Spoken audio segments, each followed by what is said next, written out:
마가복음 14장 27절에서 31절까지 말씀입니다. 예수께서 제자들에게 말씀하셨다. 너희가 모두 걸려서 넘어질 것이다. 성경에 기록하기를 내가 목자를 칠 것이니 양떼가 흩어질 것이다 하였기 때문이다. 그러나 내가 살아난 뒤에 너희보다 먼저 갈릴리로 갈 것이다. 베드로가 예수께 말하였다. 모두가 걸려 넘어질지라도 나는 그렇지 않을 것입니다. 예수께서 그에게 말씀하셨다. 내가 진정으로 너에게 말한다. 오늘 밤에 닭이 2번 울기 전에 너가 3번 나를 모른다고 할 것이다. 그러나 베드로는 힘주어서 말하였다. 내가 선생님과 함께 죽는 한이 있을지라도 절대로 선생님을 모른다고 하지 않겠습니다. 나머지 모두도 그렇게 말하였다. 아멘.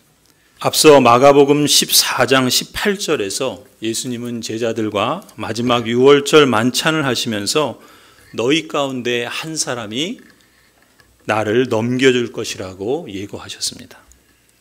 그런데 오늘 본문 27절에서는 단지 우리가 아는 가롯 유다만이 아니라 너희가 모두 걸려서 넘어질 것이다 라고까지 말씀하십니다. 이 말을 들은 베드로가 29절에 예수님께 단언하지요. 모두가 걸려 넘어질지라도 나는 그렇지 않을 것입니다. 그러자 다시 30절에 예수님께서는 베드로를 콕 집어서 적나라하게 말씀하십니다. 내가 진정으로 너에게 말한다.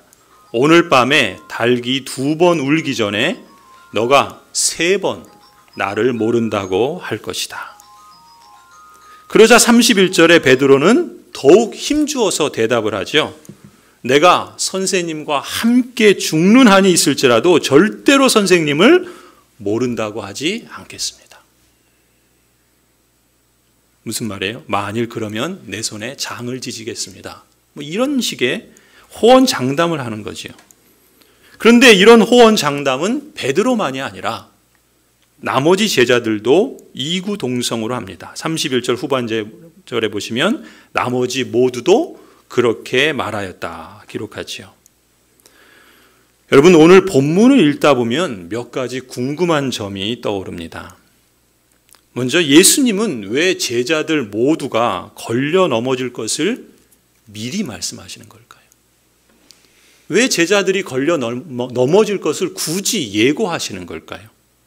그리고 이 예고를 통해서 하나님께서는 오늘 우리에게 교훈하시는 것은 무엇일까요? 먼저 살펴볼 것은 이 호언장담했던 이 제자들의 결과입니다. 절대로 걸려 넘어지지 않겠다고 했는데 과연 그대로 했을까요? 베드로의 경우는 여러분 어떻게 되죠? 마가복음 14장 66절에서 72절을 함께 보십시다. 베드로가 안뜰 아래쪽에 있는데 대제사장의 하녀 가운데 하나가 와서 베드로가 불을 쬐고 있는 것을 보고 그를 빤히 노려보고서 말하였다. 당신도 저 나사렛 사람 예수와 함께 다닌 사람이지요? 그러나 베드로는 부인하여 말하였다. 너가 무슨 말을 하는지 나는 알지도 못하고 깨닫지도 못하겠다. 그리고 그는 바깥들로 나갔다. 첫 번째 부인합니다. 69절 그 하녀가 그를 보고서 그 곁에 서 있는 사람들에게 다시 말하였다. 이 사람은 그들과 한패입니다. 그러나 그는 다시 부인하였다. 2번 부인합니다. 조금 뒤에 곁에 서 있는 사람들이 다시 베드로에게 말하였다. 당신이 갈릴리 사람이니까 틀림없이 그들과 한패일 거요. 그러나 베드로는 저주하고 맹세하면서 말합니다. 뭐라 그래요? 나는 당신들이 말하는 그 사람을 알지 못하오. 3번째 부인합니다. 그러자 72절 곧 닭이 2번째 울었다. 그래서 베드로는 예수께서 자기에게 닭이 2번 울기 전에 너가 나를 3번 모른다고 할 것이다 하신 그 말씀이 생각나서 어떻게 합니까? 엎드려서 울었다. 여러분 베드로가 뭐라 그랬어요? 죽는 한이 있다 할지라도 절대로 선생님을 모른다고 하지 않겠다 큰 소리 쳤어요. 그런데 작심삼일은 고사하고 불과 몇 시간도 안 됐는데 너무나도 어처구니 없이 걸려 넘어집니다. 실패하고 말아요. 베드로가 얼마나 부끄러웠겠습니까? 얼마나 자신이 원망스러웠겠어요. 그래서 예수님이 하신 그 말씀이 기억이 나서 그저 엎드려서 울 수밖에 없었습니다. 여러분, 베드로는 그런데 나머지 제자들은 어떻게 됐을까요? 마가복음 14장 43절의 상황을 보면 이렇게 기록합니다. 그런데 예수께서 아직 말씀하고 계실 때 12제자 가운데 하나인 유다가 곧 왔다. 대제사장들과 율법학자들과 장로들이 보낸 무리가 칼과 몽둥이를 들고 그와 함께 왔다. 그때 이제 48절에 예수께서 그들에게 말씀하셨다. 너희는 강도에게 하듯이 칼과 몽둥이를 들고 나를 잡으려 나왔느냐. 그때 제자들이 어떤 반응을 보여요? 50절. 그런 상황에서 제자들은 모두 어떻게 합니까? 모두 예수를 버리고 달아납니다. 앞서 제자들도 베드로처럼 호언장담하지 않았습니까? 하지만 나머지 제자들도 예외는 아니었던 겁니다. 안타깝게도 예수님의 제자들은 한 사람도 예외 없이 예수님께서 예고하신 대로 모두 걸려 넘어져서 실패하고 맙니다. 여러분, 사실 이 마가복음을 처음 읽는 사람들이 초대교회 성도들이에요. 초대교회 성도들의 입장에서 이 본문을 읽을 때 이 사건은 엄청난 스캔들이었을 겁니다. 무슨 얘기예요? 지금 자신들이 받들고 떠받치고 있는 지도자들, 그 지도자들이 과거에 어떤 사람들이었는가? 과거 사도들이 모두 걸려 넘어졌던 이 사건은 그야말로 엄청난 스캔들이죠. 재미있는 건요, 오늘 본문에 예수님께서 제자들 모두가 걸려 넘어질 것이라고 예고하실 때 이 걸려 넘어진다는 표현이 원어로 스캔달리조라는 표현이에요. 스캔달리조. 이 스캔달리조라는 표현에서 영어에 스캔들이 나온 거예요. 그러니까 예수님께서는 제자들 모두가 스캔들에 걸려 넘어질 것이다 라고 예고하셨고, 실제로 그 제자들, 바로 이 초대교회 성도들이 그렇게 지도자로 떠받들고 있던 사람들이 다 한결같이 걸려 넘어져서 스캔들에 빠졌던 것입니다. 말 그대로 예수님의 수제자들이 과거에 모두 걸려 넘어졌던 이 사건을 읽는 초대교회 성도들의 마음이 어땠을까요? 그야말로 이건 초대형 스캔들 아니겠습니까? 여러분, 초대교회 성도들에게 베드로가 누구예요? 베드로는 예수님의 수제자입니다. 사도 중에 사도와 대사도가 베드로 아니겠습니까? 예전에 그런 말 있잖아요. 초등학교 때는 선생님이 너무나 크고 대단해 보여서 선생님들은 화장실도 안 가는 줄 알았어요. 그렇지 않습니까? 지금 교회 역사에서 사도들이 그런 분인 거예요. 그만큼 크고 그만큼 대단한 분들인 거예요. 여러분, 로마 천주교에서는 초대 교황이 누구예요? 사도 베드로입니다. 초대 교황이라고 주장하면서 그렇게 베드로를 떠받들고 성인으로 여길 만큼 거룩한 사람이 사도 베드로예요. 그런데 그런 사도 베드로가 과거를 보니까 이처럼 어처구니 없는 실패자였다는 거예요. 이런 사실을 알게 되었을 때 이게 초대형 스캔들이 아니고 뭐겠습니까? 여러분, 다른 제자들도 마찬가지죠. 그들 역시 예수님의 직계 사도들이에요. 그야말로 에베소서 2장 말씀처럼 교회는 이 사도들의 터 위에서 세우심을 받은 거예요. 그만큼 대단한 분들이에요. 그런데 바로 그런 대사도들이 이처럼 한결같이 실패하고 걸려 넘어졌던 장본인들이라는 게 이게 얼마나 충격적인 스캔들입니까? 근데 여기에 또 한 가지 흥미로운 기록이 있어요. 마가복음 14장 51절, 52절을 보시면 이제 뒤에 나오는 바로 이어지는 본문이죠. 거기 보면 이런 기록이 있어요. 그런데 어떤 젊은이가 맨몸에 혼이불을 두르고 예수를 따라가고 있었다. 그들이, 여기서는 그 군인들, 그 대제사장들과 장로들이 보낸 그 군인들이 이 청년을, 이 젊은이를 잡으려고 하니까 그 사람이 어떻게 해요? 52절에 그는 두르고 있던 혼이불을 벗어버리고 맨몸으로 달아났다. 이런 기록이 있어요. 다른 복음서에는 없는 기록이 이 마가복음에만 유독 있어요. 근데 이 기록이 어디 있냐면은 50절 뒤에 있어요. 50절은 뭐예요? 50절은 제자들은 모두 예수를 버리고 달아났다 라고 한 그 내용 다음에 이어지는 게 이 젊은이도 맨입을 혼입을 걸치고 있다가 그를 잡으려고 하니까 그 입을 다 던져버리고 맨몸으로 달아났다. 이런 기록이 있는 거예요. 여러분, 뜬금없이 나오는 이 청년이 누굴까요?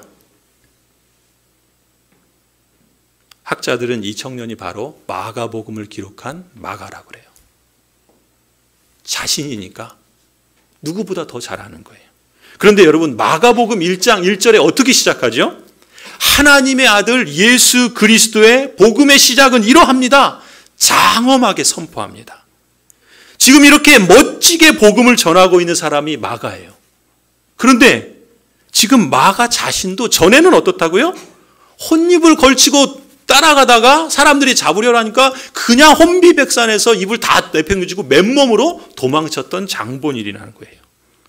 그걸 자신이 솔직하게 고백하고 있는 겁니다. 성경에 이렇게 기록된 걸 보면은 성령 하나님께서 이렇게 부끄럽고 숨기고 싶은 이 과거, 이 사도들의 과거를 가감없이 그대로 성경에 드러내신다는 게 저는 참으로 놀라울 따름입니다. 여러분, 그렇다면 마가는 왜 이런 예수님의 예고를 기록한 걸까요? 또 그 예고대로 사도들이 걸려 넘어졌던 이 과거 스캔들들을 왜 이렇게 상세하게 기록으로 남긴 걸까요? 아니, 더 나아가서 성령 하나님께서는 이 마가의 기록을 통해서 우리에게 지금 무엇을 말씀하시는 걸까요? 첫 번째는요, 사탄의 시험이 있다는 겁니다. 사탄의 시험이 있어요. 누가복음 22장 31절을 보시면 이렇게 기록합니다. 시몬아, 시몬아. 시몬은 베드로죠. 베드로에게 부르시는 거예요. 시몬아, 시몬아 보아라. 사탄이 밀처럼 너희를 체질하려고 너희를 소나기에 넣기를 요구하였다. 여러분, 이 본문, 이 누가복음 22장 31절이 이 구절 바로 뒤에 뭐가 나오냐면 그걸 주목할 필요가 있어요.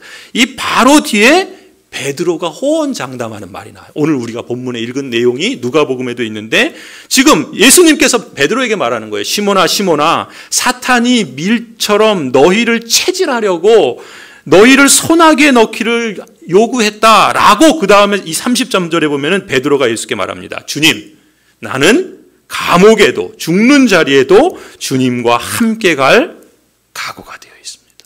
호언장담하는 그 맥락 속에서 이런 말을 하는 거예요. 여러분, 이게 무슨 내용이냐면요, 지금 예수님께서 시몬 베드로야, 봐라.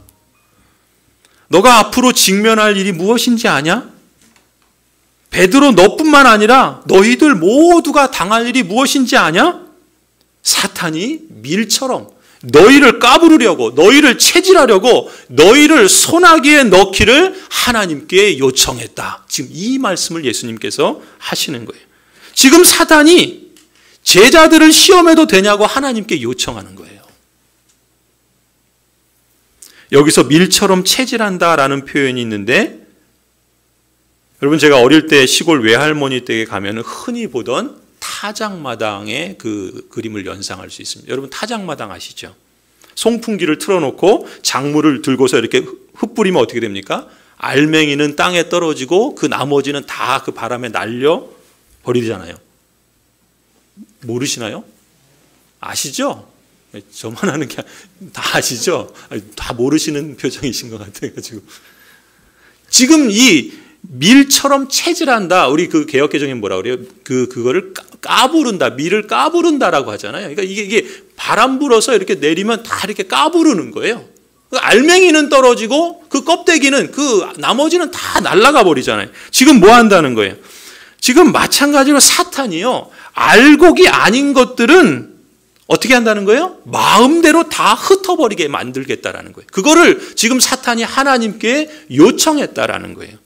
그 말하고 나서 지금 베드로가 나는 무슨 일이 있어도, 죽는 한이 있어도, 감옥에 가도 예수님을 부인하지 않겠습니다. 이렇게 호언장담했다는 거예요. 그리고 나서 어떻게 됐는지는 우리가 이미 보았죠.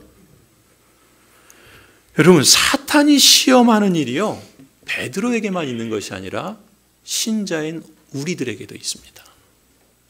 우리들에게도 찾아오기 마련이에요. 여러분, 여기서 우리가 주목할 점이 있습니다. 반드시 주목할 점이 있어요. 지금 제자들은요, 하나님의 허락 가운데 사탄이 공격하는 큰 시험 앞에 있다라는 거예요. 그렇죠? 사탄이 하나님께 요청하잖아요. 그렇죠? 지금 사탄이 시험하고 공격하기 위해서 요청을 하면 여러분, 대개 하나님께서는 어떻게 하실 거예요? 안 된다. 아직은 어리고 또 내가 지금 기르는 중이니까 너는 조금도 내 사랑하는 자녀에게 얼씬거리지 마라. 이렇게 해서 하나님께서는 사단을 꾸짖으시고 그 자녀를 지켜주실 겁니다. 그죠? 그런데요, 성경을 보면 때로는 하나님의 그 은혜롭고 크신 섭리 가운데 이런 사탄의 요청을 허용하실 때가 있어요. 대표적으로 우리가 잘 아는 사람이 누구예요? 그렇죠. 욥이 그랬죠. 사단이 하나님 앞에 뭐라고 요청합니까? 욥에게 한번 어떻게 해보게 해주십시오. 그렇게 할 때 하나님께서 뭐라고 그래요? 그 생명만은 너가 손대지 못한다. 나머지 부분에 대해서는 너가 해봐라. 하나님께서 허용하십니다. 여러분, 다니엘의 세 친구가 그랬죠. 풀무와 도가니 속에서 연단을 받는 금이나 은과 같이 시련 가운데 두도록 허락하실 때가 있습니다. 지금 제자들의 경우가 그렇습니다. 하나님의 허락하에 사탄이 공격하고 시험하는 일이 온 것입니다. 여러분, 이렇게 이해해 볼 수 있어요. 가령요, 오늘 우리도 2022년을 새해 주신 말씀을 따라서 영적 성장의 해로 삼아야 되겠다, 그렇게 정했습니다. 그래서 나름대로 기도도 해야 되겠다, 성경도 좀 읽어야 되겠다, 예배도 잘 드려야 되겠다 결심을 하면요, 사단이 귀신같이 합니다. 사단이 귀신이니까 잘 알겠죠. 귀신같이 알아요. 그럼 어떻게 합니까? 크고 작은 시험을 걸어서 방해하기 시작합니다. 여러분, 그런 경험 있지 않아요? 뭔가 좀 새로운 걸 해보고 뭔가 결심을 하고 뭔가 하나님이 기뻐하시는 일을 해보려고 하는데 지금 그래도 작심삼일 좀 가잖아요. 베드로는요, 작심삼일이 아니라 불과 몇 시간도 못 갔어요. 그런 일들이 있을 수 있다는 거예요. 개인만 그렇습니까? 교회도 마찬가지입니다. 교회적으로, 가령 우리 교회가 하나님 나라를 증거하는 마을교회로서 하나님께서 기뻐하실 일이 뭔가, 어떻게 하면 그 뜻을 잘 이루어갈 수 있을까, 그걸 계획하고 그거를 진행하려고 하면은 꼭 크고 작은 시험이 옵니다. 가령 이번에 예배당 재건축을 진행할 때도 여러분, 시험이 올 수 있습니다. 미리 말씀드리는 거예요. 시험이 올 수 있습니다. 예배당 재건축위원회에서 여러분들이 위원으로 섬길 때에도 크고 작은 일 때문에 시험이 올 수 있습니다. 시험이 올 수 있어요. 하나님께서 허락하심 가운데 시험이 옵니다. 그럼 문제는 뭡니까? 관건은 뭐예요? 그 시험을, 이런 시험을 어떻게 대처해야 하느냐는 거죠. 이런 시험을 어떻게 이길 수 있느냐, 이것이 우리의 관건 아니겠습니까? 내가 하나님 앞에 영적 성장의 해로, 우리 가정에서 올해는 이렇게 한번 해보겠다고 결심하고 뭔가 새롭게 해보려고 하는데 크고 작은 시험이 오면 그럼 어떻게 우리가 대처해야 되겠습니까? 교회적으로 어떤 일들을 진행하고 하나님이 기뻐하시는 일들을 진행하려고 하는데 그때 크고 작은 시험이 옵니다. 그러면 어떻게 대처해야 할 수 있겠습니까? 두 번째, 오늘 본문을 통해서 하나님께서 우리에게 말씀하시는 건요, 자기 능력과 나의 자신감으로 호언장담한다고 되지 않습니다. 그럼 뭐 해야 돼요? 기도하는 것밖에 없습니다. 기도하는 것밖에 없어요. 여러분, 오늘 본문에 보세요. 베드로와 나머지 제자들이 모두 걸려 넘어질 것을 예고하셨어요. 제자들이 그걸 다 들었습니다. 호언장담했어요. 그리고 여러분, 이어지는, 이제 다음에 보겠지만 이어지는 본문이 뭡니까? 예수님께서 제자들과 함께 겟세마네 동산으로 가십니다. 예수님은요, 지금 당신께서 불과 몇 시간만 있으면 십자가에서 죽게 될 걸 아세요. 그런데 예수님이 그때 뭘 선택하세요? 겟세마네 동산에서 기도하십니다. 당신 혼자만 가시는 것이 아니라 제자들과 함께 가요. 어떤 제자들? 자신은 결코 죽는 한이 있어도 부인하지 않겠다고 호언장담했던 그 제자들을 데리고 겟세마네 동산으로 가십니다. 그리고 예수님은 거기서 땅에 엎드려서 기도하십니다. 37절을 한번 보세요. 마가복음 14장 37절. 겟세마네에서 동산에서 예수님께서 기도하십니다. 그래서 37절, 그런 다음에 다시 돌아와서 보니까 제자들 뭐 하고 있어요? 자고 있어요. 자고 있습니다. 그래서 예수님께서 베드로에게 말씀하십니다. 시몬아, 자고 있느냐? 한 시간도 깨어 있을 수 없느냐? 너희는 유혹에 빠지지 않도록 깨어서 기도하여라. 유혹에 빠지지 않도록 깨어서 기도하여라. 예수님께서는 제자들에게 유혹에 빠지지 않도록 깨어서 기도하여라 당부하세요. 하지만 제자들은 어때요? 피곤해 지쳐 있습니다. 잠에 빠져 있어요. 그래서 한 시간도 깨어 있지 못하고 기도하지 못합니다. 조금 전까지 베드로는 호언장담했어요. 죽는 한이 있을지라도 절대로 선생님을 모른다고 하지 않겠다. 이렇게 큰 소리 쳤지만 불과 한 시간도 기도하지 못해요. 그래서 하루도 안 돼서 불과 몇 시간 지나서 결국 걸려 넘어지고 맙니다. 여러분, 사도 베드로가 내가 죽는 한이 있어도 절대로 선생님 모른다고 하지 않겠습니다 라고 그렇게 장담했을 때 베드로가 그게 진심이 아니었을까요? 베드로의 진심이지 않겠습니까? 그럴 마음이었을 겁니다. 진심으로. 다른 사람은 다 버릴지라도 자신만은 결코 그러지 않겠다고 그 말이 빈말이 아니었을 거예요. 진정성 있는 말이었습니다. 정말 그의 심정이 그랬습니다. 그걸 마음으로 표현한 다짐이었어요. 근데 문제는 뭐예요? 사람이 진심이 있다고요? 진정성이 있다고요? 그래서 되는 게 아닙니다. 진심이 없어서, 진정성이 없어서 실패하는가? 그렇지 않습니다. 사탄의 공격은요, 사람이 어떤 각오를 한다고 해서 능히 대적할 수 있는 그런 게 아니에요. 대적할 수 없어요. 심지어 죽는 한이 있을지라도 절대로 선생님을 모른다고 하지 않겠다고 각오를 하고 결심을 한다고 해도 갑자기 그렇다고 힘이 막 생기고 능히 자기 힘으로 사탄을 대적해 이길 수 있는가? 그럴 수 없습니다. 오히려 베드로는 어떻게 했어야 될까요? 예수님이 지금 말씀하신 대로 유혹에 빠지지 않도록 깨어 기도했어야 되겠죠. 내 능력이나 내 자신감으로는 결코 사단을 대적할 수 없습니다. 주님, 내 결심, 내 의지만으로 넘어질 수밖에 없습니다. 나 붙들어 주세요. 이래야 되지 않았을까요? 이게 참 신앙 아니겠습니까? 이게 진짜 믿음이죠. 그잖아요. 늘 주님께 기도하고 맡기고 의지하는 게 이게 진짜 신앙입니다.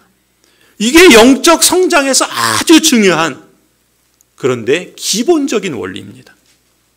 그래서 예수님께서 유혹에 빠지지 않도록 깨어서 기도하라 당부하셨던 것이죠. 하지만 안타깝게도 베드로나 다른 제자들은 이런 태도를 취하지 않았습니다. 에베소서 6장을 보시겠습니다. 사도 바울도 에베소 교회 성도들에게 이렇게 권면합니다. 끝으로 말합니다. 여러분은 주님 안에서 그분의 힘찬 능력으로 굳세게 되십시오. 악마의 관계에 맞설 수 있도록 하나님이 주시는 온 몸을 덮는 갑옷을 입으십시오. 우리의 싸움은 인간을 적대적으로 상대하는 것이 아니라 통치자들과 권세자들과 이 어두운 세계의 지배자들과 하늘에 있는 악한 영들을 상대하는 것입니다. 모양은 이 땅에서 하는 일들이고 이 땅에 있는 모습들이지만 그 싸움의 본질은 무엇이라고요? 이 땅에 있는 그 적대자를 상대하는 것이 아니라 하늘에 있는 악한 영들을 상대하고 있다는 겁니다. 그러므로 13절 하나님이 주시는 무기로 완전히 무장하십시오. 그래야만 여러분이 악한 날에 이 적대자들을 대항할 수 있으며 모든 일을 끝낸 뒤에 설 수 있을 것입니다.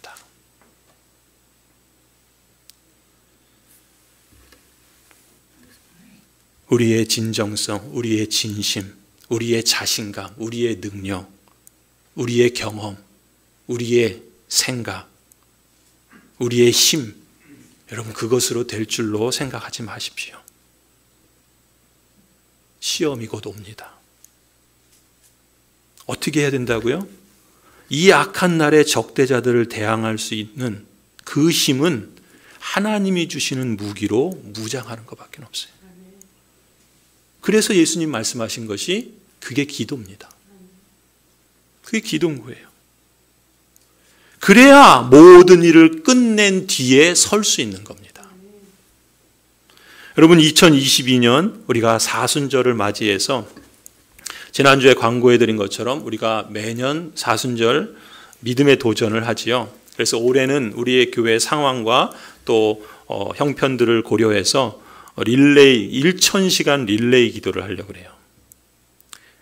사실 저는 뭐 이런 거 사실 별로 안 좋아하거든요. 뭐 이렇게 막 근데 올해는 좀 한번 해봐야 되겠다는 생각이 들었어요. 우리 임증인 목사님도 좋은 아이디어를 주셔가지고 1000시간 릴레이 기도. 우리가 뭐 말씀, 기도, 구제 이 세 가지를 믿음의 도전을 매년 시도하고 있는데 올해 기도 가운데 1000시간 릴레이 기도로 영적 성장을 위한 믿음의 도전을 실시하려고 합니다. 여러분 제가 그 내용을 우리 주보에 그 글로 실었고 또 기도 제목들을 실었습니다. 여러분 올해 우리는 여러분 아시는 것처럼 예배당 재건축을 진행하고 있습니다. 그리고 내년은 우리 교회 설립 50주년이 되는 뜻깊은 해입니다. 여러분 이 모든 일이 하나님께 영광이 되고 교회에게는 기쁨이 되는 귀한 사역이 되도록 우리에게는 참 하나님을 찬송할 만한 그런 귀한 사역이 되도록 어느 때보다 기도의 사역이 절실한 때라 믿습니다.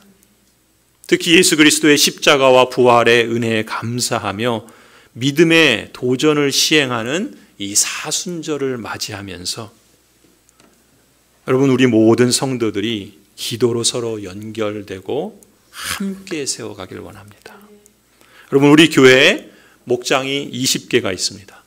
우리 여자 목장 12개가 있고 또 시니어 목장 4개가 있고 그리고 남자 목장 4개가 있어서 모두 도합 20개의 목장이 있습니다. 20개의 목장이 4순절 40일 동안 한 목장이 하루 75분씩 기도를 하면 한 목장당 40일 동안 총 50시간을 채우게 됩니다. 뭐 계산하실 필요는 없어요. 한 목장이 하루에 75분, 그러니까 목장 식구들이 다 함께 다 도합해서 75분씩 기도를 하면은 40일 동안 그렇게 기도하면 총 50시간이 돼요. 우리 교회 설립 50주년에 맞춰본 거예요. 그 다음에 20목장, 우리 20목장이 합심해서 이 기도의 릴레이를 완주한다면 모두 1000시간이 됩니다. 왜 1000시간이냐? 여러분 솔로몬이 성전 건축을 앞두고 지혜를 구하면서 하나님께 뭐 합니까? 1000번제 드리잖아요. 별로 저는 이런 거 좋아하지 않는데 1000번제 생각하면서 온 교회 공동체가 기도하자는 거예요. 기도로 예배당 재건축을 완성해가는 그런 복되고 의미 있는 시간을 함께 해보자. 그런 뜻에서 제안을 하는 겁니다. 그렇게 의미를 부여를 하는 거예요. 요는 함께 기도합시다라는 거예요. 우리가 헌신하고 함께 힘을 모아야 되는 것 중요합니다. 그런데 그것보다 더 중요한 게 뭐라고요? 기도하는 거예요. 기도하는 겁니다. 목장 이끄미들이 우리 그 주보에 있는 내용들도 앞으로 이제 우리 도고기도 이제 그 소식지도 마련해 드리겠지만 우리 목장 이끄미들께서 솔선해서 권해 주시고 힘써 주시기 바랍니다. 우리 시니어 목장에는 목장 이끄미들이 안 계시지만 또 함께 이렇게 권해 주시고 힘써 주시기 바랍니다. 그래서 모든 목장 식구들도 함께 합심해서 기도해 주시기 바랍니다. 여러분의 기도를 격려하기 위해서 릴레이 기도 현황을 우리 주보에 실겠습니다. 또 합심해서 기도할 제목들을 계속해서 주보나 소식지나 우리 단톡방이나 밴드를 통해서 올려드리도록 하겠습니다. 그 가운데 이번에 이제 올린 기도 제목들이 우리 주보에 있습니다. 무엇보다도 여러분 기도해 주실 때 하나님께 영광을 돌려드리는 건축이 되게 해 주십시오. 이게 정말 중요해요. 본질적인 기도입니다. 두 번째는요, 아름다운 예배당, 우리 보통 성전이라 그러죠. 이 예배당 건축을 해서 봉헌하는 날까지 온 교회가 한 마음으로 기도해서 한 걸음 한 걸음 착실히 나아가는 우리 교회, 온 교우가 될 수 있도록 기도해 주십시오. 특별히 우리 예배당 재건축위원회에 그 직분을 맡은 그 분들이 또 소임을 잘 감당하도록, 충성스럽게 잘 감당할 수 있도록, 하나님께서 주신 지혜로 섬길 수 있도록, 그리고 모든 성도들이 또 함께 힘을 모아서 함께 본이 될 수 있도록 그렇게 기도해 주시기 바랍니다. 네 번째는 앞서도 말씀드린 것처럼 분열의 악한 영이 조금도 틈타지 않도록, 그래서 한 사람도 실족하는 일이 없도록 지켜주시기를 위해서 기도해 주시기 바랍니다. 또 주보에 여러 가지 기도의 제목들을 여러분 참고해 주시기 바라고 기도해 주시기 바랍니다. 저나 교육자들도 당연히 마땅히 기도해야 되지만 저희도 기도에 힘쓰려고 합니다. 그래서 그리스도 안에서 서로 연결되고 함께 세워져서 하나님께서 성령으로 거하실 성전으로 성장하는 복된 열매가 있기를 간절히 소망합니다.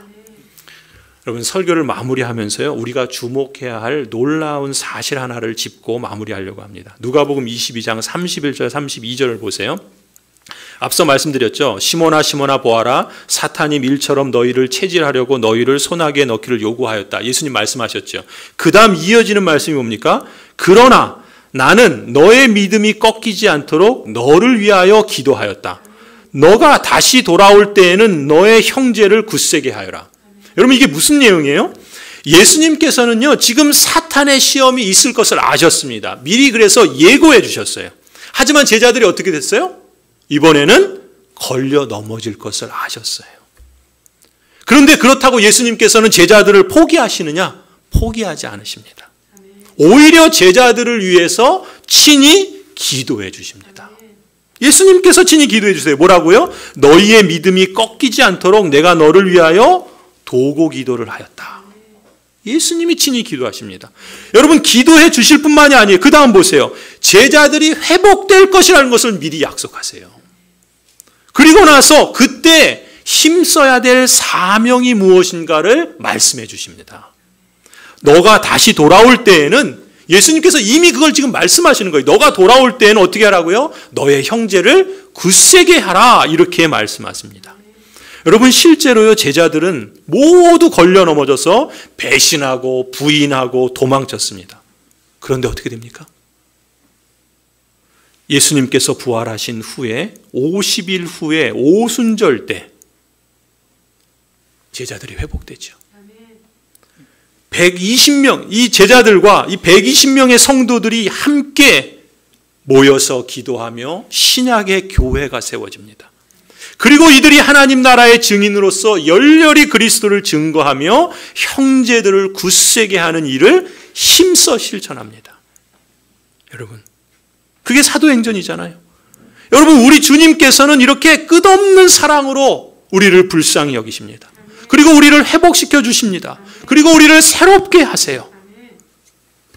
자기 자신의 말과 결심조차 감당치 못하던 제자들을 오히려 하나님의 사명을 능히 감당하는 증인으로 성장하게 해주십니다. 여러분, 마태복음 끝날 때 어떻게 끝나죠? 너희는 가서 모든 족속으로 제자를 삼아서 아버지와 아들과 성령의 이름으로 세례를 주고 내가 너희에게 분부한 모든 것을 가르쳐 지키게 하라. 여러분, 이게 우리는 그냥 선교명령 이렇게만 보지만 제자들이 어떤 상태에 있었다고요? 다 실패하고 부인하고 도망친 그런 사람들이었습니다. 그런데 예수님은 그 제자들을 그들이 걸려 넘어질 것을 아셨고 그런 그들에게 이런 명령을 주세요. 그 명령을 주셨다는 것 자체가 놀라운 것 아니겠습니까? 예수님은 아신 거예요.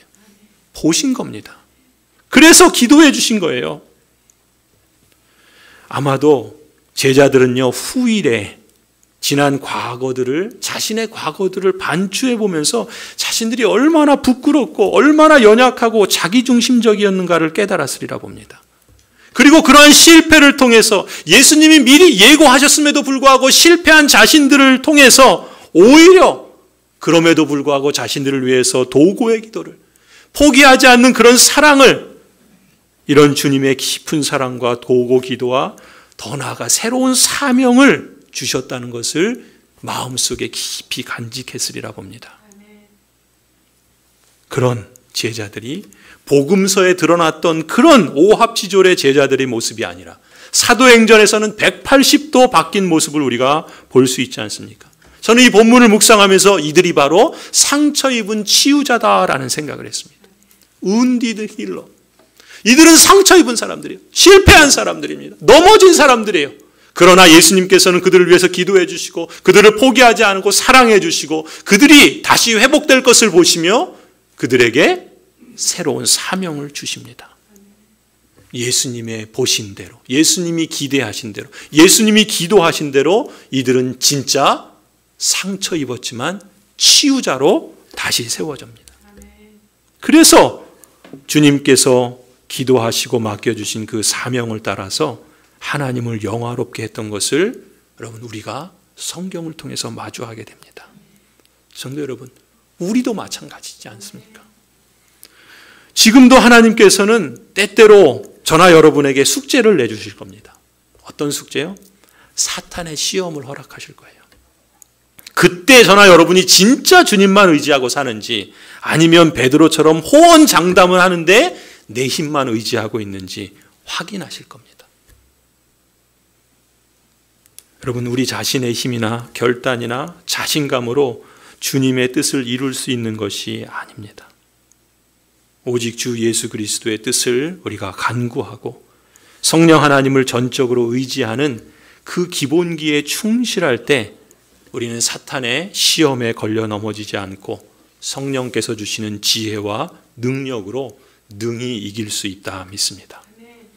적극적으로 주님만 의지하고 따르는 마음, 그러한 인격, 그러한 태도는요, 특별한 때나 특별한 일에 있어서만이 아니라 평소의 생활에 우리에게 늘 필요한 줄로 믿습니다. 여러분, 한 번 그렇게 했다고 근육이 팍 생기지 않잖아요. 평소에 늘 그렇게 할 필요가 있는 거예요. 매일매일 하나님의 말씀으로 그래서 우리 마음을 새롭게 할 필요가 있는 것이죠. 성령 하나님을 의지하면서 말하려고 그러고 그렇게 선택하려고 그러고 또 넘어졌다가도 다시 그렇게 행동하려고 하는 그런 태도를 계속해서 꾸준히 실천나갈 때 우리에게 영적 성장의 열매를 하나님께서 거두게 해주실 줄 믿습니다. 무엇보다 우리 주님 예수 그리스도께서 지금도 하나님 보좌 우편에서 여러분을 위해 기도하고 계십니다. 우리가 그걸 고백하지 않습니까? 우리를 위해 도고의 기도를 해주시고 계세요. 그뿐입니까? 우리와 함께 계시는 성령 하나님, 그 성령 하나님께서 날마다 우리가 뭐라고 기도해야 될지도 모르는 그런 상황 속에서 우리를 위해서 말할 수 없는 탄식으로 기도해 주시고 계십니다. 성도 여러분, 여러분 모두가 우리 주님의 이 도고 기도와 이 맡겨주신 사명을 따라서 이 놀라운 하나님의 역사의 산 증인이 되시기를 주님의 이름으로 간절히 축원합니다. 기도하시겠습니다. 하나님, 모든 것을 아시고 모든 것을 섭리하시는 은혜로우신 하나님, 제자들의 부끄러운 과거와 예수님의 십자가와 부활 이후에 새롭게 변화된 모습을 보면서 하나님의 언약 백성으로서 저희 또한 어떻게 주님만을 의지하고 살아야 할 것인지를 되새겨 보게 하심을 감사합니다. 하나님, 우리 개인이나 또 우리 가정들, 또 우리 교회가 마주하는 여러 일들과 상황 속에서 우리를 걸려 넘어지게 하는 사탄의 시험에 빠지지 않게 하여 주옵소서. 우리를 불쌍히 여기셔서 모든 악에서 우리를 구하여 주시옵소서. 우리에게 말씀을 듣고 가까이 하며 분별력을 얻게 하여 주시고 우리가 마주하는 모든 일들을 어떻게 대처해 갈지를 바로 보게 하여 주옵소서. 모든 일을 감당할 힘이 우리 자신의 능력이나 경험이나 다짐이나 각오에 있는 것이 아니라 하나님을 의지하는 데 있음을 깨닫게 하여 주시고 또 우리가 일을 이루어 나가려고 할 때 때로 그 문제가 태산과 같을지라도 그것을 넘을 수 있는 능력이 오직 주님께 있고 주님의 지도하심과 주님의 인도하심 가운데 그것을 실감할 수 있도록 역사하여 주옵소서. 그래서 우리 주님의 힘주심과 인도하심과 은혜 가운데에서 우리 모든 성도들은 상처 입은 치유자로 또 우리 교회는 하나님 나라를 증거하는 마을교회로 든든히 세워지게 하여 주시고 우리에게 주신 바 하나님을 사랑하고 내 이웃을 굳세게 하라는 이 사명을 잘 감당하게 하여 주셔서 우리 교회가 달려갈 길을 잘 달리게 하시고 선한 싸움을 잘 싸우게 하여 주시옵소서. 예수 그리스도의 이름으로 기도드립니다. 아멘.